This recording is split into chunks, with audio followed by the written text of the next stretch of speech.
Welcome, Women in Construction, to Reducing Risk. I am Jean Von Bargen-Root, Director of Sustainability at MWA Architects in Portland, Oregon. MWA Architects was founded in San Francisco in 1988 by Michael Willis, an African-American architect. We are currently 41% minority-owned. Risk is often measured in time and money, using insurance to mitigate that risk. Instead of this enterprise approach to risk, today, I'm going to focus more on tools and processes to reduce risk in our organizations and projects. And the tools and process ideas I want to share with you are from my experiences this year, 2020. The risks I'll be speaking to can only be mitigated by our actions.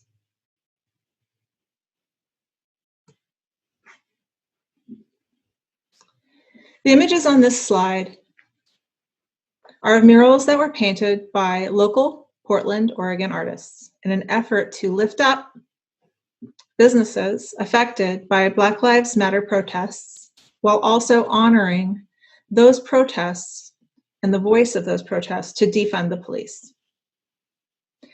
There is an ongoing effort to collect and update these works as part of an ongoing storytelling in our community. Out of despair, these works lift us up. This is my 2020 context for what I will share with you today. The first COVID-19 case in Oregon, February 19th. World Health Organization Pandemic Declaration, March 11th. Breonna Taylor, March 13th. George Floyd, May 25th. The first day of Black Lives Matter protests in Portland, Oregon, May 27th. The number of wildfires in Oregon this year, 850 and growing. The number of cities in Oregon destroyed by fire this year, 5. With our governor saying this could be the greatest loss of human lives and property due to wildfire in our state's history. The latest day of protests in Portland, Oregon, today. And I don't think it would be too much to presume that protests will continue, because on July 3rd, the New York Times said, Black Lives Matter is the largest civil rights movement in the history of the United States. We could not have predicted these risks. But there are risks we can mitigate through our actions. So for me, this is what has altered my work. We've shifted from Black architects aren't in Portland to how do we change that? From do no harm to let's make things better. That is what has changed. And none of us are experts. We need help. We recognized that need, and now we have consultants. They're helping us craft our recruitments, and we are participating in diversity and equity and inclusion training and planning. This is real time. Risk and sustainable practices must be more transparent. People, planet, profit must be very specific in application. This presentation was strongly influenced by my 2020 context and the work we need to do as an industry within our organizations and projects. In order to be good at risk management, we need to be adaptable to changing contexts.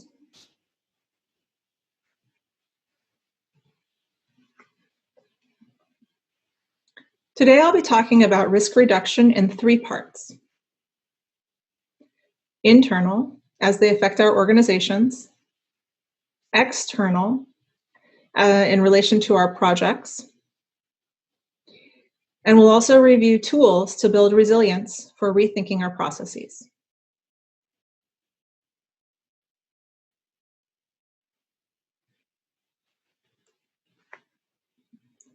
First up, this is about managing risks internal to your organization. This bar graph on the slide illustrates a McKinsey & Company study noting that companies with ethnically or culturally diverse executives are up to 33% more profitable than those that are not. Diversity is good business sense.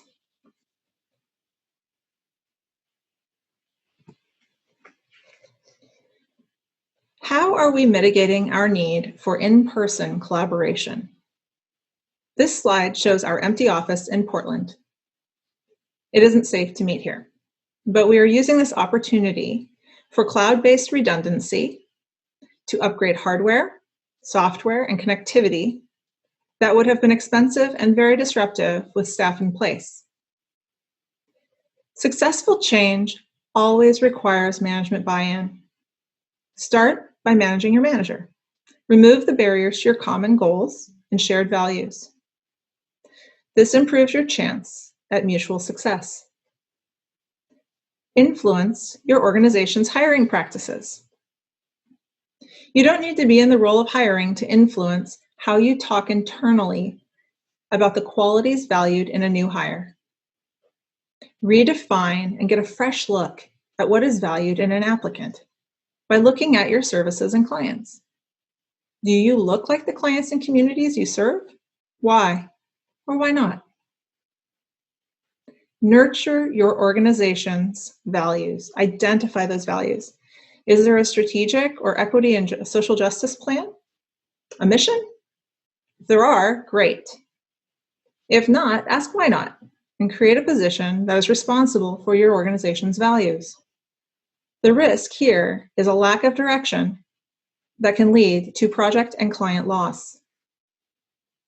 Policies reflect values. Consider engaging with a program like the International Living Future Institute's Just Label program to verify that policies are up to date with regulations, and if you need to add clarity to better reflect your organization today. Doing this shows staff you value them all and reduces the risk of turnover and loss of skilled team members. I'd like to share a little story with you today.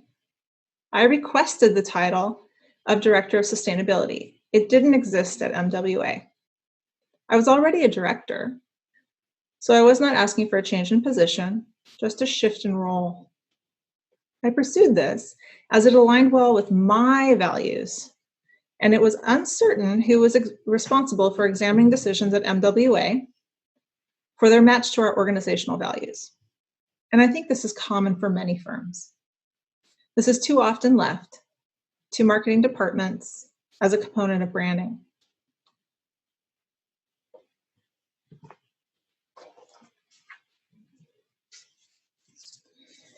We are rethinking our external project processes. How can we invest in our hardware, software, connectivity, and staff? Always invest in staff. They are our greatest asset to complement remote design practices. This slide shows a digital model building section from our recent project with King County in Seattle, Washington. This building will produce more energy in a year than it consumes with an EUI of 19.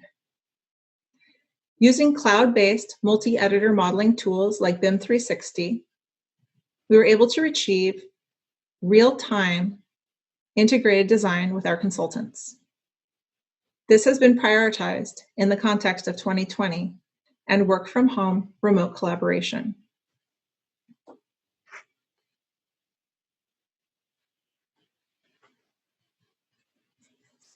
The image on this slide is the data page from a daylighting and energy tool we are trying out at our office. It's aimed at producing energy use and comfort data that we can use to make responsible recommendations in design. We need to pull apart people, planet, and profit for each project and define real measurable goals, like an EUI of 19, or engaging with community youth builder nonprofits.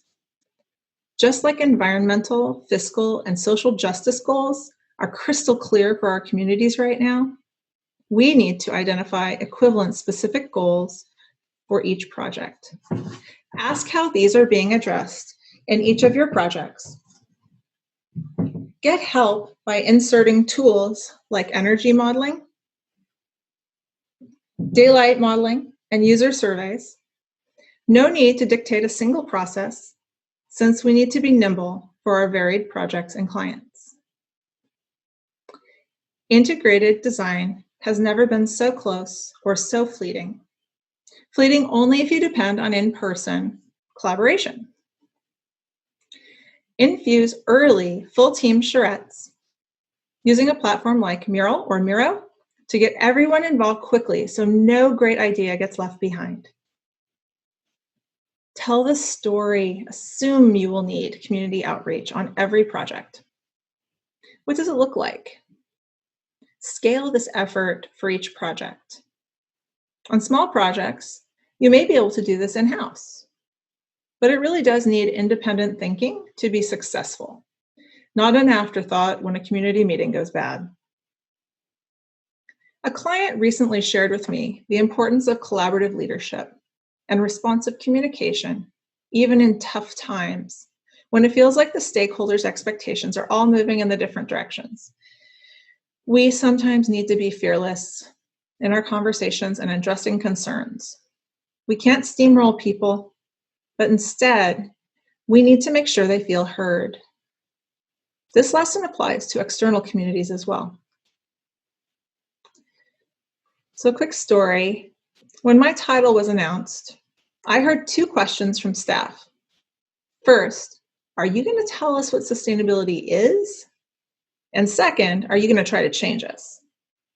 Change is hard. Instead, I let my teammates know we were going to build on the good work they had been doing for years. This honored their efforts while supporting their growth. Inserting tools and critically thinking prior to milestones about success metrics like outreach and energy gets better projects built, but only if we work together.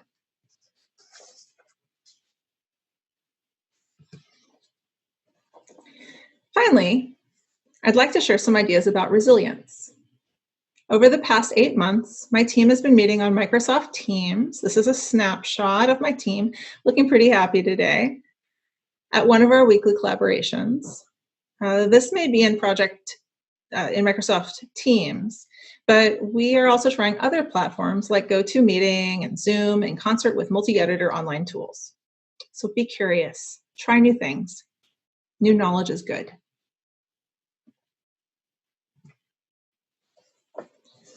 Here are some risk reduction ideas that have emerged for us in 2020. Redefine and reduce the number of steps you take to get to your best products. Less training, less confusion, more productivity makes more success available to more employees. Embrace the cloud. The cloud is our friend in equity for our employees and our communities. The more we invest in internet access and cloud-based tools, the more fair our data results will be, and our collaborative processes will be fair as well. Rethink assumptions. Work from home can be profitable. It can help you retain quality employees. Remember that mothers and journalists have been doing this very well for a lot of years. We can do it too. Collect data. It's the only way to know if things are working. Include data access and access to water, electrical, and gas metering data in your contracts, and use post-occupancy surveys to verify how well project goals were met. Then track that data against your other projects to see your project progress as a firm clearly. Adopt firm-wide goals, such as the AIA Materials Pledge, project certification options, and energy use intensity targets.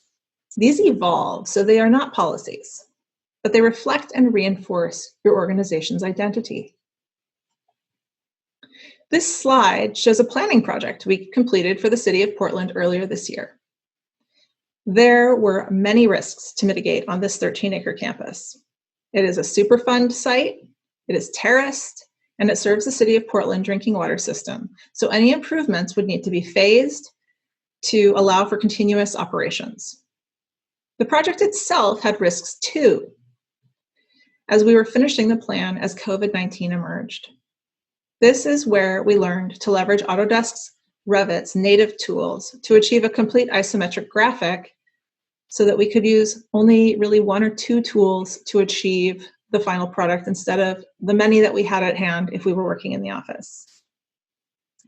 And it turned out cleaner, it turned out better. The isometric was needed to demonstrate the context and the effect the terracing had on the planning recommendations. We also still had workshops and meetings to finish, and those quickly went virtual. That was where leadership proved most important to collecting meaningful feedback from the campus occupants. We're now moving project and programming data to the cloud for our other projects that succeeded this one. And we're building project-specific tutorials to kick off their use. This project was delivered on time because we leveraged the project's strong leadership and simplified delivery tools. It was not perfect, but it started us in the direction of how to reduce risk on our other projects this year.